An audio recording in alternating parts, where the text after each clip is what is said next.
경기도의 김포에 가면요. 특이한 이름의 카페가 하나 있습니다.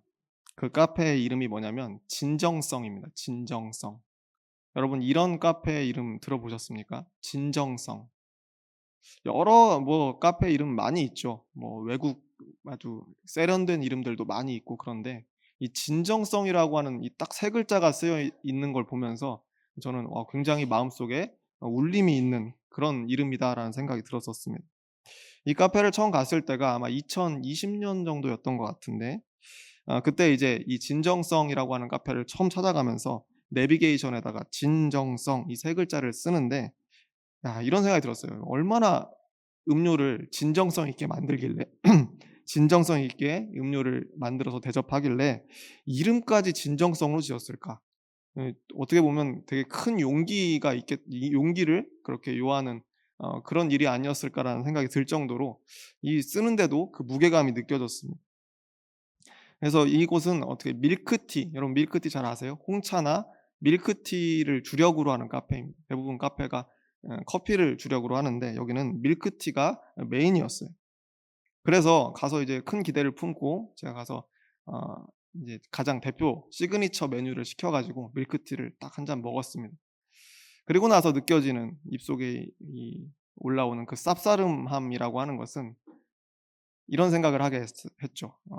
'역시 내 수준에는 내 수준에는 이것을 이 맛을 이해할 수 없구나.'라는 생각을 하게 됐습니다. 왜냐하면 제 진정성이라고 하는 그 이름을 보고 찾아갔을 때 예상을 했어야 되는데 제가 원래 밀크티를 잘 못 마십니다. 홍차도 제가 아직 입맛이 좀 어려서 달짝지근하고 이런 걸 좋아하지 그 씁쓸함의 깊이를 잘 이해를 못 합니다. 그런데 안 그래도 원래 그걸 잘 못 마시는데 진정성 있게 밀크티를 이렇게 내오니까 이게 더 쉽지 않더라고요. 그래서 먹으면서 드는 생각이 '아직 내가 안 되는구나. 이 카페는 진정성이 있는데 내가 아직 부족하구나.'라는 그런 생각을 했었습니다. 농담처럼 제가 말씀을 드리기는 했지만 실제로 이 진정성이라고 하는 이름을 가지고 있는 카페는 원재료를 선택하는 그 과정에서부터 음료를 내오는 모든 그 절차들을 정말로 진정성 있게 담아낸다라고 하는 철학을 가진 그런 카페입니다. 그래서 주로 이 카페의 대표가 이야기하는 것이 "맛보다는 태도다."라는 그런 이야기를 많이 하고 그리고 또 그 오픈 키친이라고 하잖아요. 그 주방이나 이런 것들을 완벽하게 공개해 두는 그런 시스템입니다. 그래서 주방의 한가운데에 있어요. 그래서 제조하는 모든 과정을 눈으로 지켜볼 수 있도록 그렇게 만들어 둔 그런 카페였습니다. 그래서 제가 아직도 기억 속에 많이 남아 있습니다. 그런데 아직 제가 그 맛을 이해를 못하기 때문에 자주 가지는 못했었습니다. 진정성이라고 하는 이 말의 뜻은 우리 모두가 잘 알고 있는 그런 단어입니다. 보통 진정성이 있느냐 없느냐라는 그런 말들 많이 하지 않습니까? 그러면 그 뜻이 뭔지 우리가 다 알죠. 진심이 담겨 있느냐 아니면 진심이 없느냐, 진짜냐 아니면 가식이냐라고 하는 정도의 의미가 떠오르게 됩니다. 그런데 이 굉장히 익숙한 단어 진정성인데 이 사전을 찾아보니까 이 진정성이라고 하는 단어가 사전에 나오질 않는 거예요. 제가 사전을 잘 찾아보지 않습니까? 근데 사전을 찾아봤는데 이 진정성이라고 하는 단어 자체가 없는 겁니다. 진정이라는 단어는 있고 진심이라고 하는 단어는 있어도 진정성이라고 하는 단어는 아무리 찾아봐도 없는 거예요. 그래서 알아보니까 진정성이라는 말이 신조어였습니다. 저는 전혀 몰랐어요. 이게 신조어였는데 이게 아마 2007 년쯤에 발간된 어떤 영어로 된 책을 번역하면서 처음 그것을 번역가가 진정성이라고 하는 말로 번역을 하면서 생겨난 말이었다라고 그렇게 되어 있습니다. 그리고 나서 2010 년쯤 되었을 때 정치인들이 TV에 나와서 서로 이렇게 토론회 같은 걸 하면 거기에서 이 진정성이란 말을 자주 사용하기 시작한 겁니다. 그래서 "당신의 말에는 진정성이 없네." 이런 식으로 해서 서로를 이렇게 비판하는 그런 내용들, 티격태격하는 내용들을 하도 우리가 TV에서 자주 보다 보니까 '그래 진정성이란 말이 어떤 뜻이고 또 이것은 자주 사용되는 말이다.'라고 우리가 그렇게 착각했을 뿐이지 실제로는 이 말이 신조어였다라고 하는 겁니다. 그러니까 그때 급속도로 그러니까 얼마 안 된 거 아닙니까? 한 15 년, 16 년밖에 안 된 그런 말인데 그 말이 바로 진정성이었다는 거죠. 지금에 와서는 이 진정성이라고 하는 단어가 모두에게 익숙해졌습니다. 그리고 익숙한 정도가 아니라 이 진정성이라고 하는 말이 특별히 요즘 시대에 많은 사람들에게 굉장히 주목받는 말이 되었습니다. 주목받는 단어, 주목받는 키워드가 된 거죠. 왜 그럴까요? 왜 하필 이 시대에 진정성이라고 하는 단어가 주목받겠습니까? 진정성이 그만큼 없는 시대라서 그렇습니다. 가짜가 많은 시대라서 그래요. AI로 만들어진 영상이나 사진이 홍수처럼 돌아다니는 시대. 지금 우리 시대가 그런 시대 아니겠습니까? 이런 시대에 살면서 오히려 사람들은 진짜를 원하고 있고 진품을 찾고 있고 진정성을 그 어떤 시대보다도 더 귀하게 여기는 그 시대가 바로 지금 우리가 살아가는 현재다라고 하는 겁니다. 그래서 이 진정성에 주목하게 되는 이 시대에 그러면 누가 가장 큰 피해를 보겠습니까? 제가 생각할 때는 여러 직군들이 있겠지만 그중에 가장 큰 피해를 보는 직군이 바로 연예인들이 아닐까라고 생각합니다. 연예인들은 자신의 이미지를 만들어서 대중들에게 보여주는 그런 것을 통해서 이 인기를 얻고 그 인기를 먹고 살아가는 존재들이 바로 연예인들이죠. 그런데 진정성을 원하는 시대가 되다 보니까 이 연예인들이 정말로 겉과 속이 똑같고 보여주는 연기에서 보여주는 모습이나 아니면 방송에서 보여주는 모습이나 이 모습과 실제 생활이 이 동일하기를 원한다는 거. 대중들이 그걸 원하고 있어요. 그러니까 얼마나 이 연예인들이 힘들겠습니까? 그래서 이 연예인으로 살아남는 것이 얼마 전까지만 해도 많은 초등학생이나 또 우리 자라나는 어린이 세대들이 '연예인을 하고 싶다.'라고 하는 그런 이야기들을 많이 들었는데 이제는 좀 걱정되는 그런 지경에 이르렀습니다. 연예인들이 삶을 살아가는 것이 결코 쉽지 않은 그런 시대가 바로 지금이기 때문에 그렇습니다. 그건 바로 이렇게 진정성에 주목하는 시대이기 때문에 그렇다라는 거. 그런데 이 진정성에 주목하는 시대, 연예인이 연예인으로 살아남기 참 어려운 그런 시대, 이런 시대에 오히려 최근에 인기가 급상승한 연예인들이 있습니다. 여자 아이돌 그룹인데 여러분 아실지 모르겠습니다. 이 최신의 가장 이렇게 최근에 가장 인기가 많아진 그룹인데 이름이 리센느입니다. 리센느. 아직 못 들어보셨을 수 있어요. 근데 공중파 방송이나 뉴스에서도 언급될 정도로 지금 아주 어떤 신드롬을 일으키는 그런 그룹입니다. 최근 몇 달 사이에 음악 방송 차트 1 위부터 시작해서 예능 방송이나 광고 섭외까지 모두 다 휩쓸어 버린 5 인조 여성 그룹입니다. 그래서 현재 한국기업평판연구소라고 하는 곳이 있는데 그 한국기업평판연구소의 8월 브랜드 평판 전체 우리나라 브랜드 평판 1 위가 바로 이 리센느라고 하는 그룹입니다. 흥미로운 사실은 이 그룹이 성공한 가장 큰 이유, 그 이유가 바로 진정성이었다라고 하는 그런 분석이 있는 것이 굉장히 흥미롭습니다. 이 리센느라고 하는 이 아이돌 그룹이잖아요. 그러니까 노래하고 춤추는 가수입니다. 근데 이 그룹의 리더는 어디 출신이냐면 출신이 이미 공개가 됐는데 경남 거제도 출신입니다. 거제도는 우리나라 땅끝 아니에요. 거기에서 바닷가에서 지극히 평범하게 자라온 어린 시절을 보냈는데 그 모습을 그대로 여과 없이 공개했다라고 하는 거예요. 학창 시절에 추리닝 하나 입고 친구들하고 바닷가에 들어가서 물놀이 하다가 집에 걸어가면서 젖은 옷을 말리던 그런 이야기나 동네 어른들에게 인사 잘하고 이쁨 받던 그런 모습들을 여과 없이 방송에서 보여줬다라고 하는 겁니다. 가식이 전혀 없이 걸쭉한 사투리를 쓰면서 쾌활하고 명랑하게 자기 고향 동네를 소개하는 그런 모습들을 보면서 수많은 사람들이 거기서 진정성을 느꼈다라고 하는 겁니다. '아 나도 옛날엔 저랬는데. 저렇게 놀았는데. 나도 학창 시절에는 뭐 수영복 입고 들어가는 게 어딨어. 안전 요원이 어디 있어. 그냥 저렇게 강에 뛰어들고 바다에 뛰어들어서 놀다가 집에 돌아갈 때는 아 뭐 옷 다 젖어서 집에 가면 엄마한테 혼날 텐데.' 걱정하면서도 햇빛 가운데에서 그냥 걸어가다 보면 한참 걸어가다 보면 그 옷이 다 말라 있고 이런 경험들을 다 했던 거 아니겠습니까? 나도 저랬었는데. 나도 고향에서 저런 시절이 있었는데 거기 낚시하면서 미끼를 끼는 모습을 보니까요. 그 갯지렁이 있지 않습니까? 갯지렁이 여러분 손으로 만지는 거 만져보신 분 계세요? 쉽지 않습니다. 갯지렁이를 맨손으로 만지는 게 쉽지 않아요. 특히 입을 이렇게 벌려서 끼워야 되는데 잘못하면 물립니다. 그 모양 자체가 쉽지 않아요, 그거를 거기 끼는 게. 근데 이 어린 이 여자 아이돌 가수 아닙니까? 반짝반짝 빛나는 스타인데 거기서 추리닝 입고 그거를 진짜 맨손으로 잡아서 끼더라고요. 그러니까 그런 모습들을 보면서 사람들이 '아 저건 진짜다. 저거는 연출한 게 아니고 연출을 할 수가 없는 것이다. 저건 진짜다.'라고 '저건 진정성이 있다.'라고 사람들이 그렇게 평가했다라고 하는 거예요.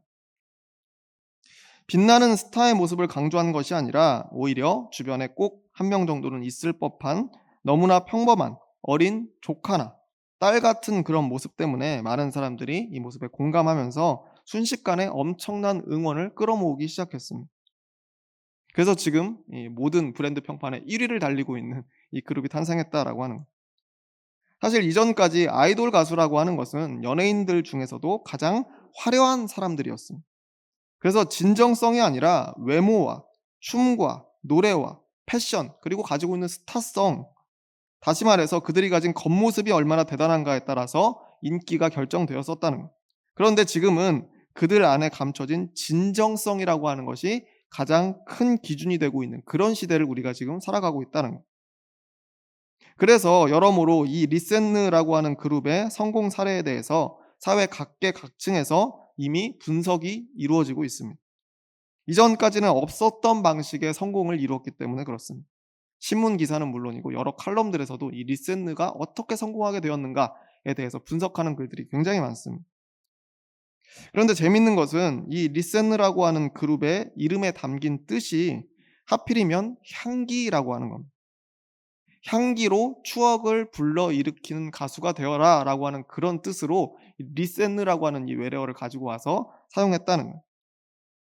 이렇게 될 것을, 이렇게 성공할 것을 알고 지은 이름은 물론 아니겠지만 저는 이 뜻의 설명을 딱 듣자마자 '야 참 이름을 신기할 정도로 잘 지었구나.'라고 하는 생각이 들었습니다. 왜냐하면 향기라고 하는 것은 감출 수가 없는 속성의 것이기 때문에 그렇습니다.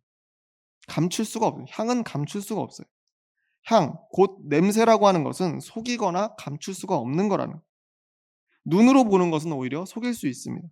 눈으로 보는 게 여러분 제일 확실할 것 같죠? 코로 냄새 맡는 것보다 눈으로 보는 게 가장 확실할 것 같지 않습니까? 그런데 제일 잘 속는 게 눈입니다. 눈으로는 여러 착시 현상도 만들 수 있고요. 우리가 바라보는 그 눈을 속이는 것은 그렇게 어려운 일이 아닙니다. 그런데 냄새, 향을 속이는 것은 굉장히 어려운 일이다라고 하는 거예요. 그러니까 어떻게 보면 진정성이라고 하는 이 단어에 가장 잘 어울릴 수 있는 말이 바로 향기라고 하는 겁니다. 향기에는 진정성이 있다는 거죠. 역사적으로 보면 향수라고 하는 것을 만들어서 냄새를 속이려고 했던 지역이 바로 유럽의 프랑스입니다. 중세 프랑스는 악취로 굉장히 유명한 국가였죠. 그때 흑사병이 돌기도 했지만 여러 가지 위생적인 문제, 그리고 또 종교적인 믿음, 여러 가지 복합적인 이유 때문에 이 프랑스는 악취로 굉장히 골머리를 앓았다라고 그렇게 기록되어 있습니다. 그래서 그 악취가 워낙 나니까 그 악취를 좀 덮겠다고 귀족들이 향수를 엄청나게 뿌려댔던 거죠. 그러다 보니까 그 향수 산업이 발전하게 됐고 지금은 최고 향수를 이 생산하는 가장 강대국이 되었죠. 그러니까 어떻게 보면 굉장히 이게 재밌는 일 아니겠습니까? 가장 악취가 나는 나라라서 반대로 이 향수가 제일 발전할 수밖에 없었다라고 하는 거예요. 근데 문제는 그렇게 향수를 뿌려댔어도 악취는 눈곱만큼도 없어지지 않았다라고 하는 거예요. 역사 기록들을 찾아보면 오히려 악취는 그대로인데 그 위에다가 이상한 향수 냄새가 더해져서 더 지독하고 기괴한 냄새가 났다라고 하는 그런 기록밖에 남아 있지 않습니다. 그냥 냄새라고 하는 거, 향기라고 하는 것은 덮는다고 덮이지도 않고 속이려고 해도 속일 수 없는 것이기 때문에 그렇습니다. 향기에는 가식이 있을 수가 없다라는 겁니다. 있는 그대로의 향이 날 수밖에 없다는 거죠. 그래서 오늘 지금 요즘에 진정성으로 성공한 이 그룹 이 리센느라고 하는 이름에 담긴 뜻이 향기였다라고 하는 것이 우연치고는 정말 기가 막히게 들어맞았구나라는 생각이 들었습니다. 향기가 가진 속성처럼 속이거나 감추지 않고 있는 그대로의 모습을 드러냈더니 마침내 성공하게 된 그런 그룹이 바로 리센느였다라고 하는 거죠. 진정성을 인정받은 이 그룹의 모습을 제가 바라보면서 한편으로 드는 생각은 같은 시대를 살아가는 나는 과연 얼마나 진정성이 있는 사람인가라는 생각을 해보게 됐습니다. 어떻게 보면 목사라고 하는 직분을 가진 사람은 반드시 진정성이 있어야만 하는 그런 사람이면서 동시에 가장 진정성 있기가 어려운 그런 사람이기도 한 것 같습니다. 있는 그대로의 진심을 다 보여줘야 그게 진정성인데 내 삶에 있는 그대로를 다 보여줘도 괜찮을까? 아직도 저에게는 주저함이 있습니다. 불안함이 있는 거죠. 신앙과 삶의 모범이 되어야 된다라고 하는 그런 부담감이 제게 있기 때문에 매사에 솔직하기가 쉽지가 않습니다. 그래도 제 나름대로는 있는 그대로의 모습을 거짓 없이 설교를 통해서 보여드리고, 내 신앙의 수준을 벗어나는 그런 거창한 내용의 기도의 내용들을 좀 자제하고, 제 나이와 됨됨이 수준에 맞게 겸손한 태도를 좀 가지고 살아가려고 나름대로는 노력하고 있습니다. 그런데 여전히 자신이 없습니다. 눈으로 보기에는 목사로서 살고는 있는데 내 삶에서 과연 그에 걸맞는 향기가 나고 있는가? 향기라고 하는 것은 감출 수도 없고 속일 수도 없는 건데 과연 나에게 목사의 향이 나고 있는가? 아니 그전에 그리스도인의 향이 제대로 나고 있는가에 대해서 제가 지금 아직 확실하게 이렇게 확언을 못 하겠습니다. 여러분은 어떠십니까? 진정성 있는 신앙인으로 살고 계십니까? 그리스도인의 향기를 내는 삶을 살고 있다라고 그렇게 자신 있게 말씀하실 수 있겠습니까? 사도 바울은 고린도 교회 성도들에게 편지하면서 이런 글을 남긴 적이 있습니다. 오늘 본문이었던 고린도후서 2장 14절 말씀인데 이렇게 기록되어 있습니다. 항상 우리를 그리스도 안에서 이기게 하시고 우리로 말미암아 각처에서 그리스도를 아는 냄새를 나타내시는 하나님께 감사하노라. 이 말씀은요, 로마 제국의 개선식을 염두에 두고 바울이 이야기한 겁니다. 로마 제국은 전쟁을 많이 했죠. 전쟁에서 이기고 승전보를 가지고 돌아오는 군대들이 있을 거 아닙니까? 그럼 그 군대를 환영하는 마음으로 개선식을 했었습니다. 그래서 로마 군인들이 포로들을 잔뜩 잡아서 성 안으로 행진하는 그런 장면들을 여러분 떠올리시면 되겠습니다. 그때 어떤 향을 피운 거예요. 냄새로 이 지금 로마의 군사들이 이겼다라고 하는 것을 다 알렸습니다. 그게 유향과 모략으로 향을 피워서 온 거리에 그 냄새를 퍼뜨렸다라고 하는 거죠. 그러면 그 성 구석구석에 있는 모든 사람들이 소리를 듣지 않아도 눈으로 보지 않아도 예외 없이 그 향을 맡고 그 냄새를 맡고 '아 우리가 이겼구나. 로마가 승리했구나.'라고 그렇게 알게 되었다는 것.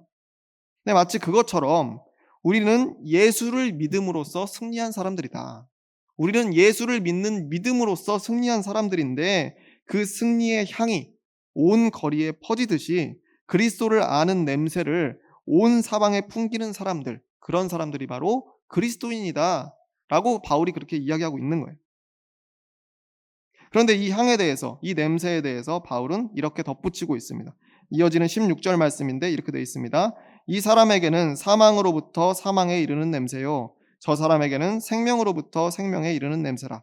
누가 이 일을 감당하리요? 똑같은 향을 맡으면서도 누군가는 사망을 직감하고 누군가는 생명을 떠올리게 된다라는 그런 말씀입니다. 로마의 개선식에서 유향과 모략의 냄새를 맡을 때 로마의 시민들에게는 그것이 승전보일 수 있죠. 승리와 기쁨의 향기가 될 수 있습니다. 그런데 반대로 로마에게 지금 져서 패해서 포로로 끌려온 사람들에게는 이 향기가 무슨 냄새겠습니까? 죽음의 냄새 아니겠습니까? 죽음의 향기가 되었을 것 아니겠어요? 그렇다고 지금 이 냄새가 서로 다른 냄새를 맡고 있는 게 아니잖아요. 서로 받아들이는 것이 다른 거죠. 그럴지라도 피워진 향은 하나로 동일했다라고 하는 겁니다. 그것처럼 그리스도를 아는 냄새도 누구에게나 동일하게 퍼져나가야 된다라는 말씀이. 그래서 바울은 오늘 본문 15절에서 유명한 한마디를 남겼습니다. 우리 한 목소리로 읽어보겠습니다. 시작. 우리는 구원받는 자들에게나 망하는 자들에게나 하나님 앞에서 그리스도의 향기니.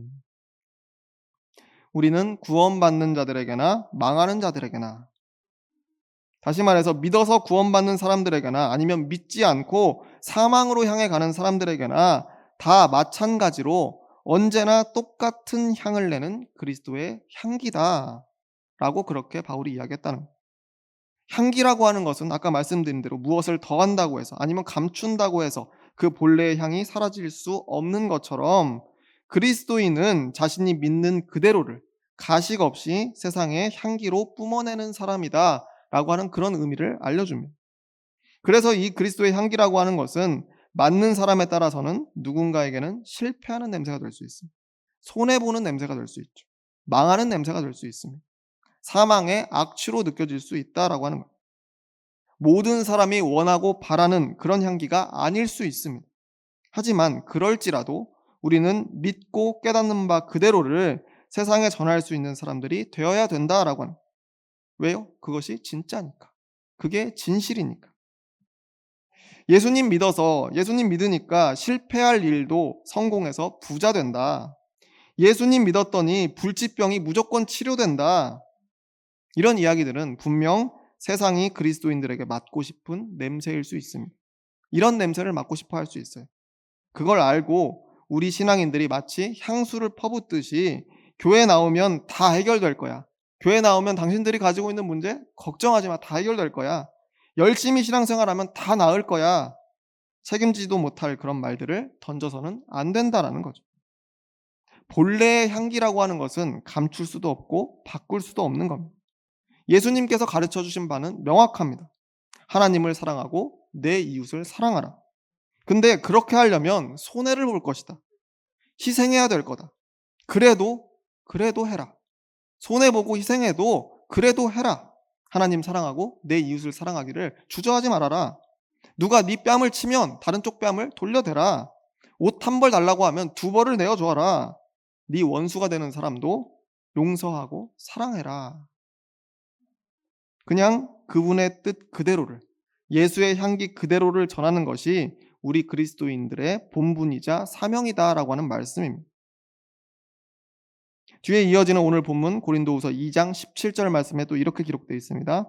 우리는 수많은 사람들처럼 하나님의 말씀을 혼잡하게 하지 아니하고 곧 순전함으로 하나님께 받은 것 같이 하나님 앞에서와 그리스도 안에서 말하노라. 순전함으로. 여기서 순전함이라고 번역된 이 단어는 두 단어가 합쳐져서 만들어진 합성어입니다. 하나는 태양빛을 의미하는 단어이고 또 하나는 분별하다라고 하는 단어, 이 두 개를 하나로 합쳐서 만든 그런 합성어죠. 다시 말해서 태양빛에 비추어서 순전한지 아닌지를 분명했을 때 가리고 또 속이는 것이 없이 깨끗하고 투명하다라고 하는 그런 뜻을 가진 단어입니다. 다시 말해서 진정한 그리스도인의 향기라고 하는 것은 다른 것으로 가릴 수 없는 깨끗하고 투명한 예수님의 가르침 그 자체다라고 하는 것을 바울이 여기서 이야기하고 있는 겁니다. 사람들이 보기 좋게 꾸미고 누구나 듣기 좋게 고쳐서 퍼뜨리는 그런 복음이 아니라 예수님께서 전해주신 그대로의 가르침을 훼손하지 않고 그 모습 그대로 드러내는 사람이야말로 진짜 그리스도인이다라고 바울이 이야기하고 있는 겁니다. 여기서 당시 수많은 사람들처럼이라고 그렇게 기록되어 있죠. 이건 거짓 교사들을 이야기하는 겁니다. 당시에는 예수님을 전파하는 많은 사람들, 그 사람들 중에 대중들의 마음을 얻기 위해서 가식적으로 거칠해하는 사람들이 대부분이었다는 거예요. 그런데 사도 바울은 깨끗하고 투명하게 하나님께 받은 복음 그대로를 가식 없이 전했다라고 그렇게 선언하고 있는 거죠. 그러니까 이건 한마디로 뭐라고 할 수 있겠습니까? 우리는 진정성 있게 복음을 전했다. 진정성 있게 복음을 전했다라고 지금 자신 있게 선포하고 있는 겁니다. 어떻게 보면 지금 우리가 살아가는 이 현재는 사도 바울이 말한 그리스도의 향기, 그 향기가 잘 통할 만한 시대입니다. 왜 그렇습니까? 진정성을 원하고 있는 시대이니까. 늘 그렇지 않았어요. 지금 이 시대가 진정성을 원하고 있습니다. 그렇기 때문에 오히려 이 그리스도의 향기라고 하는 표현이 더 잘 어울리는 시대가 되지 않았나라고 저는 생각을 해봤습니다. 그리고 이제는 더 이상 세상이 교회를 만병통치약으로 기대하지 않는 시대이기 때문에 더욱 그렇습니다. 부패하고 타락한 목회자들, 정의가 아니라 이익을 쫓아서 정치판에 끼어드는 신도들, 거기에 탈세와 편법과 차별과 혐오에 앞장서는 교회들의 소식이 TV나 여러 매체들을 통해서 끊임없이 들려오는 그런 시대라서, 그래서 사람들이 이제 우리를 보고 그리스도인들, 당신들이 가진 진정성이 대체 무엇이오? 이제는 그 진정성을 좀 보여주시오. 그렇게 쓴소리를 하는 그런 시대이기 때문에 오히려 우리가 믿고 따르는 예수 그리스도의 가르침, 양보와 희생을 통한 사랑 실천의 교훈들, 이런 것들을 꾸밈 없이 그대로 드러내면 세상은 우리에게서 진정성을 발견해 주지 않을까, 저는 그렇게 기대하고 있습니다. 아울러 하필이면 이 시대에, 지금 이런 시대에 부족한 우리들을 이곳으로 부르셔서 예수님의 가르침대로 살아가도록 그렇게 만드신 하나님의 특별한 계획이 우리에게 있지 않을까, 또 그렇게 저는 생각을 합니다. 바라기는 그 어느 때보다 진정성을 바라는 이 시대에 우리 모두 그리스도의 향기가 되어서 각자의 삶의 자리 구석구석에 진정성 있는 신앙인의 모습을 풍기게 되기를 바랍니다. 그래서 우리 갈보리 교회가 진정성 있는 교회의 모습으로 이 시대에 쓰임받는 공동체가 되기를 주의 이름으로 축원합니다. 기도하겠습니다.